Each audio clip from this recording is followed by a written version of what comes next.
அன்பு நிறை நெஞ்சங்கள் ஒவ்வொருவருக்கும் வணக்கம். ஆண்டின் பொதுக்காலத்தின் 15ஆம் ஞாயிறு.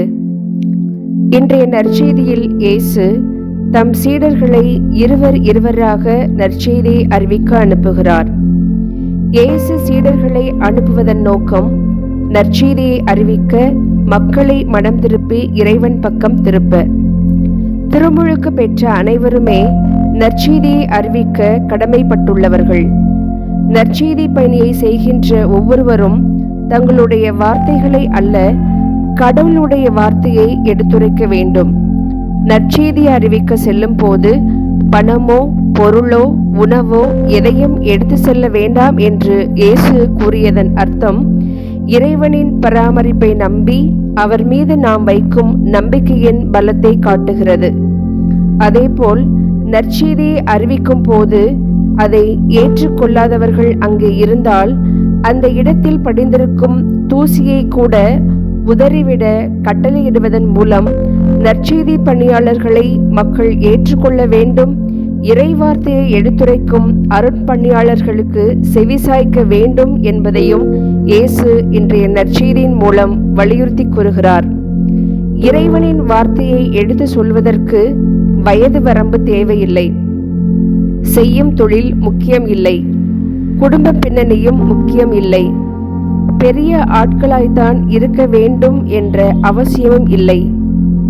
இறைவார்த்தையை அறிவிக்க நம்பிக்கையும் துணிச்சலும் இருந்தால் மட்டும் போதும். இதற்கு சிறந்த உதாரணம் இறைவாக்கினர் ஆமோஸ். இறைவார்த்தையை அறிவிப்பதற்கு இறைவனின் வல்லமை மட்டுமே போதும் என்று தனது இறைவாக்கு பணியால் எடுத்துக்காட்டியவர் ஆமோஸ். இறைவாக்கினர் ஆமோஸ் வழியாக இறைவன் பேசிய அனைத்துமே மக்களின் பாவங்களை பற்றியும் அவர்கள் மனம் திரும்பி இறைவனின் பக்கம் திரும்ப வேண்டும் என்பதும் பற்றியே இருந்தது.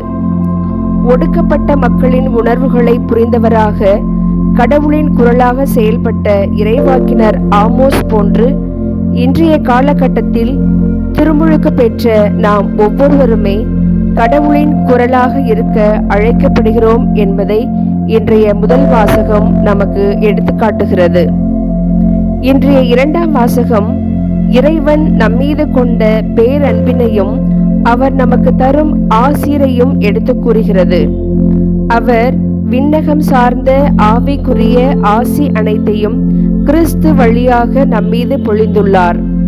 நாம் தூயோராகவும் மாசற்றோராகவும் தம் திருமுன் விளங்கும்படி உலகம் தோன்றுவதற்கு முன்பே கடவுள் நம்மை கிறிஸ்து வழியாக தேர்ந்தெடுத்தார் எனில், நாம் அனைவரும் இறைவன் முன், மனிதர் முன், இந்த சமுதாயத்தின் முன் மாசற்றவர்களாக, தூயவர்களாக, உண்மையுள்ளவர்களாக, இரக்கமுள்ளவர்களாக, கனி உள்ளவர்களாக, ஆவியின் கனிகளையும் கொடைகளையும் பெற்றவர்களாக, இறைமை தன்மை கொண்டவர்களாக வாழ வேண்டும் என்று புனித பவுல் நமக்கு எடுத்துக்காட்டுகிறார். கிறிஸ்துவின் மூலம் நாம் அனைவரையும் தமது சொந்த பிள்ளைகளாக்கி கொள்ள வேண்டும் என்பதுதான் இறைவனின் விருப்பம். அதுவே அவரது திருவுளம். கடவுள் தமது திட்டத்தின்படியே அனைத்தையும் செயல்படுத்தி வருகிறார் எனில், நம் வாழ்வில் நடக்கும் அனைத்தும் நமது நன்மைக்காகவே என்ற ஆழ்ந்த ஆன்மீக உண்மையை நாம் புரிந்து கொள்ள வேண்டும்.